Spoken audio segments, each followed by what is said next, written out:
Master of Ceremonies, Ms. Di Castro, Excellencies, the Ambassador of Morocco, the Ambassador of Nigeria, the Ambassador, the Charge d'Affaires of Egypt, members of the diplomatic corps who are here, former ambassadors, distinguished ladies and gentlemen, Ms. Shirley Bragg and the KYP crew, our musicians in Tandile, members of the Bangkok Club.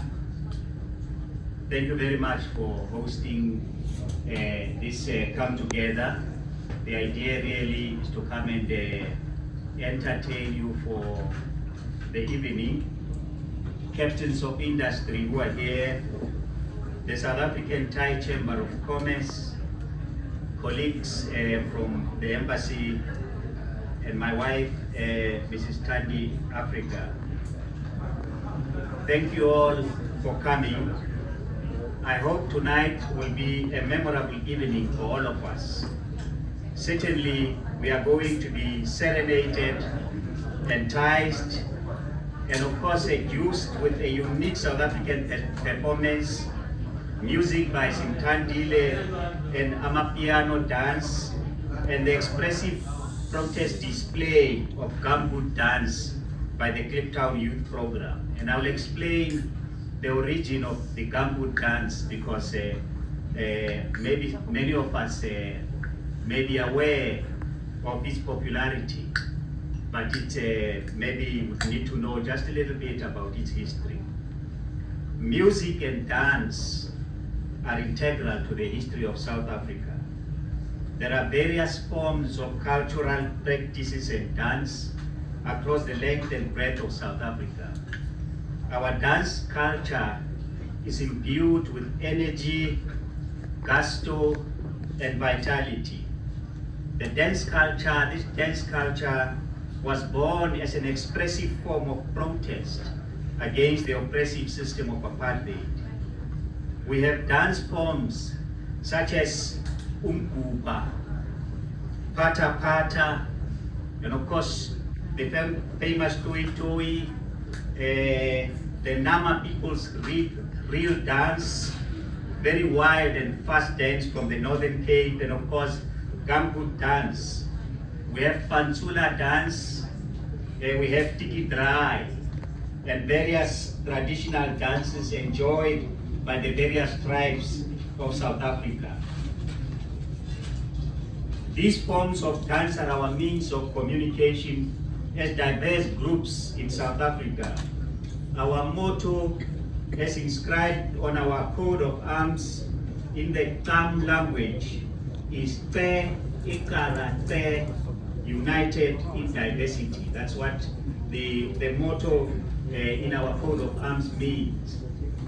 United in diversity.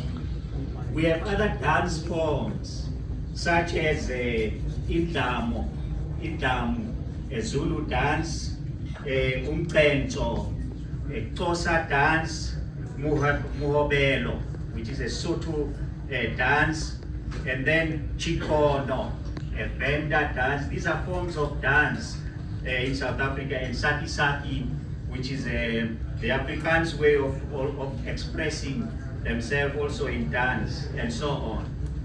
As the Rainbow Nation, South Africa has a colorful mix of culture, which enters the moniker Rainbow Nation, as famously called by the late Bishop Desmond Tutu. South Africans are passionate about music. Music and dance was used to express social and political ideas and as a form of protest. Since 1994, all these forms of arts were retained and are today used as entertainment. Modern South Africa was born out of conflict. We are today employing the arts and culture to forge a new national identity and social cohesion. We are striving very hard and relentlessly, building interracial unity understanding, and forging a new patriotism amongst all racial groups in South Africa. We acknowledge and recognize the past we come from, but we are very mindful of the future we must together craft as various national groups, speaking all the languages. About 12 languages are spoken in South Africa, and sign language is now an official language in South Africa. Today, we are going to serenade you with soothing music, exciting dance performance, and of course, a South African cultural evening is incomplete with good wine, without good wine to the palate. If you want your dreams to come true, and I will repeat this, if you want your dreams to come true, ladies and gentlemen, please drink only South African wine.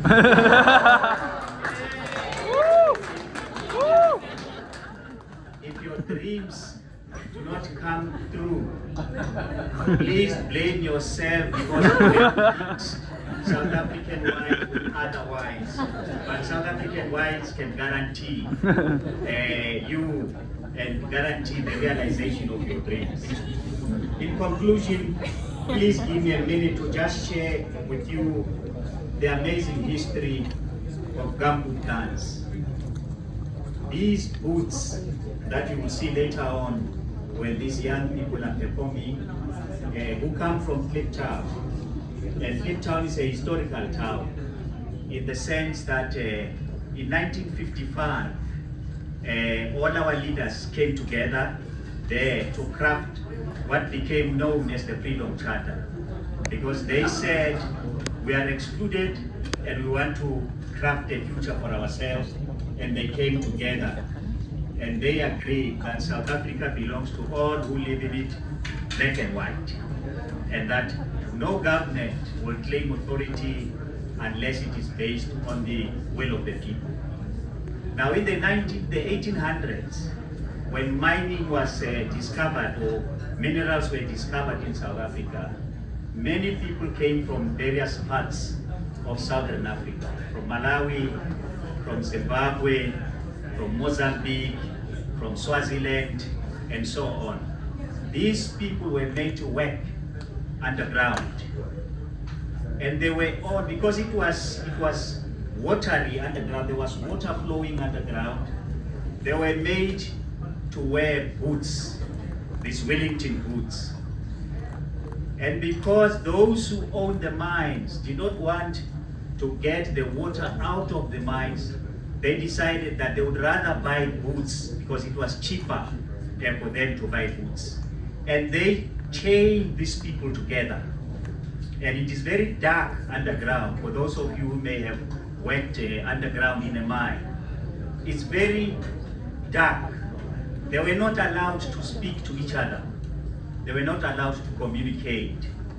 They decided to invent a code of communication.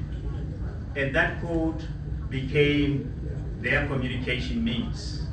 And it was the gumboot dance. When they hit the boot with their hand, they were communicating to others who were underground. Because if you could be found talking underground, you would be punished by those who own the mines, because they thought that you are not working, you are idle. So it was out of these difficult conditions that the gumboot dance was designed. Out of these tragic circumstances, the gumboot dance was found. It was found by mine workers. There is no one thing associated with gumboot dancing except the miners themselves. They came together and they started dancing. Every move they made was a form, a means of communication. They were talking to each other. But the white there, who were the people that were controlling the mines, realized that this is a very wonderful thing, and they allowed it for performance. And this was used to actually seduce them seduce whites who own the mines to accept that the people who are working underground in the mine under very terrible conditions. You can imagine going underground, it's dark, you don't have a light, there were no lights that time, and you are all chained together, men chained together. You can't see each other, you can't communicate, because if you do, you'll be punished terribly. They then thought of a plan. You know the Morse code, when the telegram was founded, they used certain signals and so on, dashes and daps to speak. The Gambut dancers did exactly that. So today, as you meet here and as you are exposed to this dance, remember it has now become part of the culture of South Africa, and everything that was very bad in our culture has been redesigned to become an instrument of social cohesion. Everything, the languages that we spoke, different as they may have been, Afrikaans has become one of the languages through which we speak. But I also want to say that we were also very good in sport. In 1995, if you recall, we won the Rugby World Cup. And just recently, we also showed France some stars. Now next on the list is England. So I want to take this opportunity as we celebrate our diversity, as we celebrate our culture, as we celebrate our unity through dance and music. I also want to say sports is a unifier. And it was through the victory of the Springboks in 1995 that we all came together. If you remember, those who saw it on television, you would remember, you would recall when our late president, former President Nelson Mandela, wore the Springbok jersey. And he said they will keep the jersey as it is because it's a symbol of unity. So I want to say to the Springboks, go and repeat it. Go and win. When you win against England, you are in the final, and we don't know with whom we will be playing in the final. But ladies and gentlemen, I want to wish you a wonderful evening. This is just a relaxing evening where you will enjoy the performances here, and we want to thank Shelley for bringing these young boys from Kliptown. I said I will tell you at some point why Kliptown was chosen as a place at which all our leaders met to crack the freedom charter when we have the time. But today, please remember two things from here. The Springboks will win, and when you want your dreams to come true, drink South African wine.